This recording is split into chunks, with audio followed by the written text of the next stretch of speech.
Hello Virgo, thank you for joining me for your weekly forecast for week commencing the 8th of October for the Sun or the Ascendant. The Sun's in the part of your scope that's to do with resources, but also to do with your base need for foundations and security in your life. It's a kind of Taurus energy, even though if it's manifested through the fair-minded Libra. So achieving what you need but feeling in balance and in equilibrium is going to be part of the journey of this week. Now, there is a square that's going on this week between Venus and Mars. Now, Venus, of course, is in the part of your horoscope to do with the way you think and the way you express yourself, and is going to be retrograde through to the end of October in this area. But it's squaring up to Mars this week, its partner in relating, and Mars is in a sharper, more pointy part of your scope.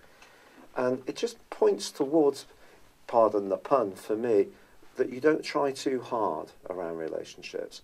And if you're trying to get to know somebody new, certainly don't do any grand gestures in order to impress them, because the new moon, which occurs on Tuesday, squares up with powerful Pluto. And even if your desire is to come across in the most compelling way possible, it's actually, there is the potential that this could just try to force things in a way which is not good for you. But Mercury, your ruler, moves into Scorpio on Wednesday, joining up with Venus and also Jupiter. And this can be very, very positive through to the penultimate day of this month. It's also going to forge a great link with Saturn in the second half of this week. This suggests that you could have a very constructive conversation with someone about a talent you have, about an idea that you want to structure in a way which is workable, but also has some kind of benefit to it, some kind of tangible thread which will please you greatly, but also it will help you to express who you are. So that can be very gratifying if you can bring all of that together. So part of the trick of this week is don't try too hard, but at the same time focus on the detail of things which you're very good at, that you can influence step by step in a very thorough way. But if you are tempted to be a bit more spontaneous with your finances or splash out on something that may be a bit luxurious, a bit of a treat, why not if you can afford it? But if you're doing it for the wrong reason, I don't think it's such a good thing. And also with Venus continuing to track backwards, I wouldn't be too quick to splash out on any new vehicle or perhaps even any new technical device. Wait until next month when Venus is in your second solar house, because it inverts back into Libra, before making that spending decision. It's been a real pleasure being with you, Virgo. Thank you for joining me. I'd love it if you would like or comment on this video, or if you've yet to do so, please do subscribe to this channel. Thank you. Hello Virgo, thank you for joining me for your monthly forecast for October. Welcome. For the Sun or the Ascendant, this is going to be a fascinating month. You've probably read or watched a video already about the importance of Venus this month, going into, as it does, a retrograde on the 5th. For you, this is happening in your sector of everyday communication. Now, you're not usually a very glib person anyway, and not inclined to just blurt out things without thinking about it. But essentially around your relationships, particularly with neighbours, perhaps with siblings, there can be a period through to the end of October when you are thinking carefully about the importance of these ties. Now, Venus, of course, is also about relating, and it's also about money. In the third house, yes, it's about your thinking, but it is squaring up to Mars the first 2 weeks of this month. Now, when Venus and Mars are working well, we get the perfect balance of masculine and feminine in the way we express ourselves. Mars is in a bit more of a sharp, pointed part of your scope, enabling you to work very hard, but also bringing out some of your more natural instincts. But it's going to be important not to punch home your point of view to the point that it actually loses effect because someone feels that you're being maybe a bit too acerbic, a bit too sour, essentially.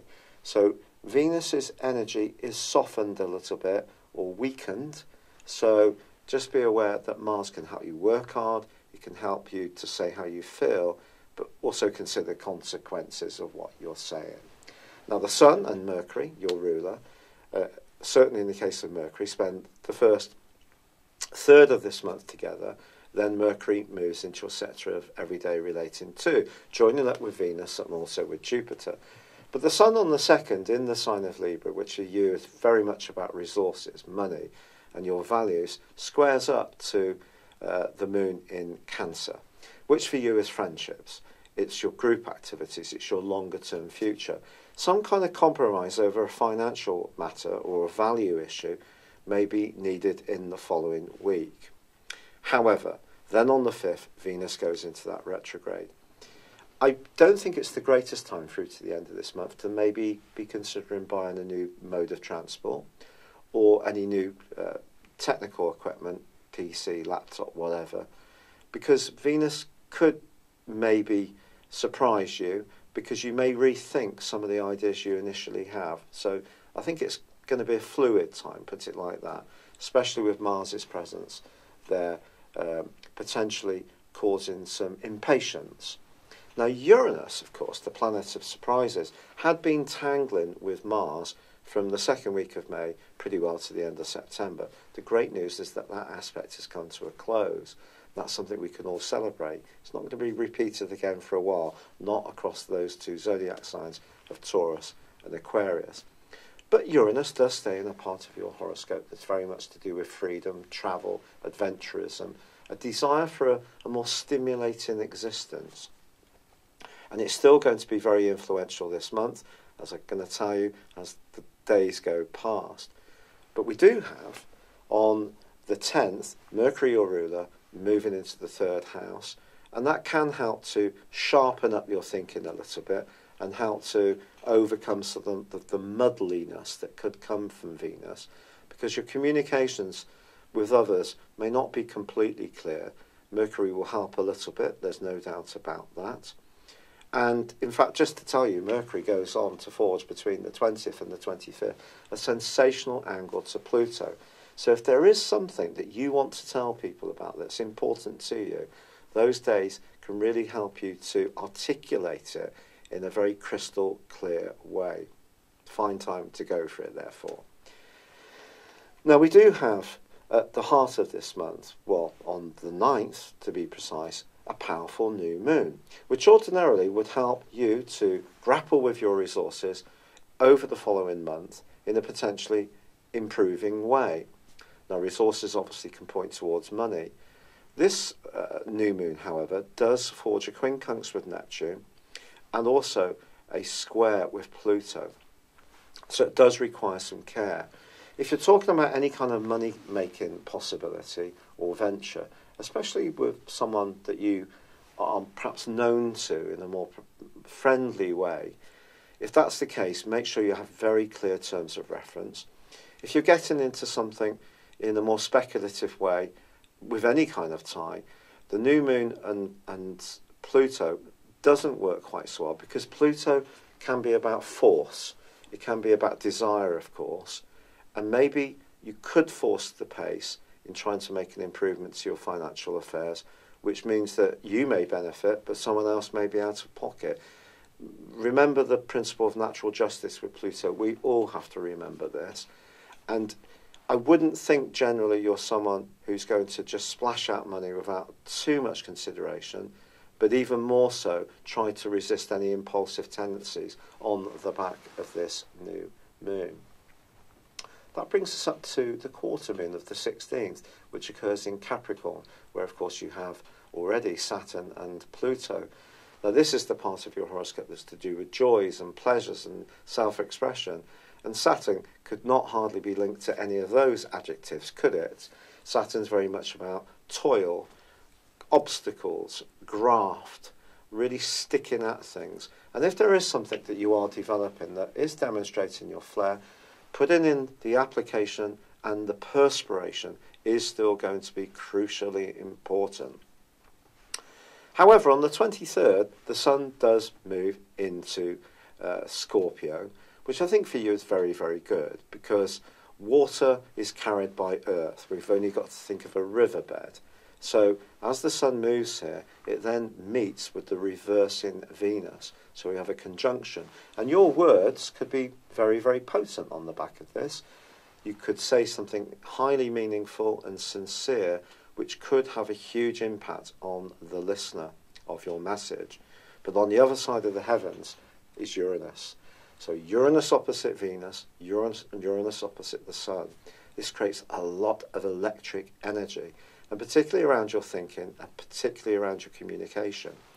If you tend to encounter someone who's generally a bit resistant to your point of view, doesn't listen much, there's so many people that don't listen these days. They only want to talk about their story. But if you encounter someone who persistently doesn't hear something that's vitally important to you, perhaps an emotional message in an intimate relationship, you could find yourself moving into a much more outspoken mode.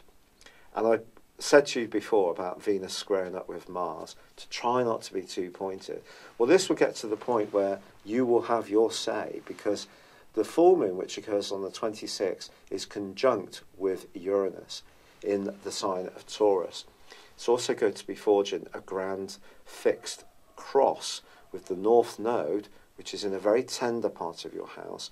The North Node is known as the dragon's head, and the North Node is very much about opportunities. It's kind of like a mini Jupiterian influence. And since the 10th of May 2017, it's been asking you to embrace the more psychological and spiritual side of your nature. You've probably seen this in your thinking and way of being. But these 4 points come together. The North and South Node cross over the intersection between the opposition between the Sun conjunct Venus and also Uranus. And because it's all fixed energy, that can create a degree of resistance, because fixed likes permanence. It's not fluid like your sign. You get flexibility, you get that you learn ideas and you evolve. Fixed energy is not like that. It digs in. It doesn't necessarily want to move.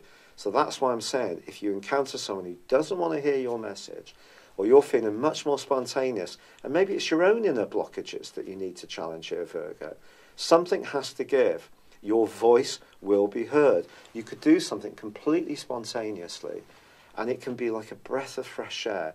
Even if you do take a bit of an emotional risk, or book to go on a holiday to somewhere that's completely random and different to you've ever been before, or you join a new club, learn a foreign language, do something that sees you connected with people from a completely and radical different background, it will be so positive for you, because it will help you to evolve.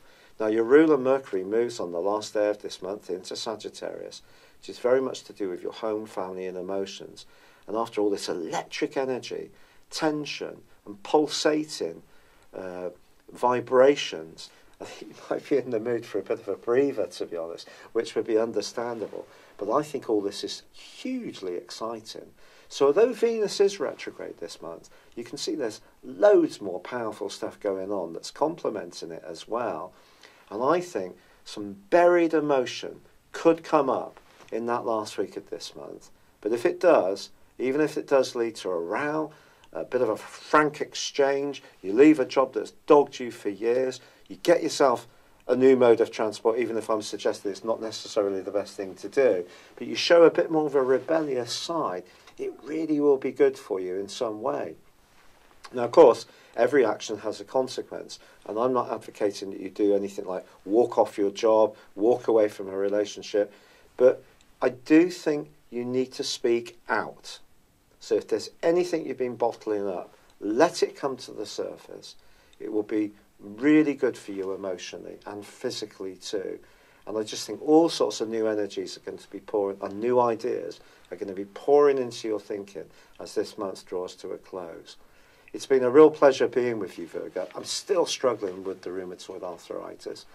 I'm doing all the natural stuff. I've had so many wonderful suggestions, which I've embraced. Quite a lot of CBD oil, turmeric, especially hot. Apparently that's vital with pepper. And also ashwagandha, taking that as a tea. So doing all the good stuff. but unfortunately I'm still suffering. So at the moment I'm on the steroids, so I may have to go on to something called methotrexate, which apparently is not a very nice thing. It's a chemo drug, but obviously I've got to be able to function because I have really been struggling to do my work. But thank you so much for all your kindness, for joining me. Good luck and goodbye for now. Hello, thank you so much for watching my video. I'd love you to join me at my Horoscope Ace app. You can find this at www.horoscope-ace.com. You can use it through Android, iOS, Apple or Facebook. Check out your ascendant or your moon sign or download your free birth chart. There's all your favourite videos, plus there are daily, weekly, monthly and yearly horoscopes for general, love, Chinese and Indian astrology. If your passion is tarot, there's my brilliant 3-card money or love tarot readings too. And it's all there at www.horoscope-ace.com. Thank you.